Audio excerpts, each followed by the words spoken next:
ভাৰতীয় ক্ৰিকেট দলত স্থান লাভ ঢকুৱাখানাৰ পৰীক্ষিত চুতীয়াৰ উৎফুল্লিত গাঁওবাসী।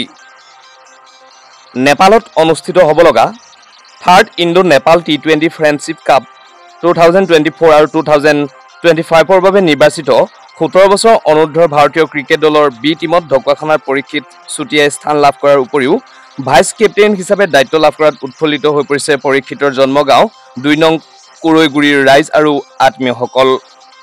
উল্লেখ্য যে সোণাৰী চাপৰি আৰক্ষী চকীৰ অন্তৰ্গত 9 কুৰৈগুৰি গাঁৱৰ প্ৰেম চুতীয়া ওৰফে ভামুক আৰু নিৰ্মালী পেগুৰ পুত্ৰ পৰীক্ষিতৰ এনে সফলতাই ঢকুৱাখানালৈও কঢ়িয়াই আনিছে গৌৰৱৰ বাৰ্তা। গুৱাহাটীৰ খানাপাৰাত থাকি গাড়ী চলাই পৰিয়াল পোহপাল দিয়া এজন সাধাৰণ গাড়ী চালক প্ৰেম চুতীয়াৰ পুত্ৰই 17 বছৰ অনুৰ্ধৰ ভাৰতীয় বি ক্ৰিকেট দলত স্থান লাভ কৰা আৰু ভাইচ কেপ্টেইনৰ পদ পোৱাটো যথেষ্ট আশাব্যঞ্জক খবৰ।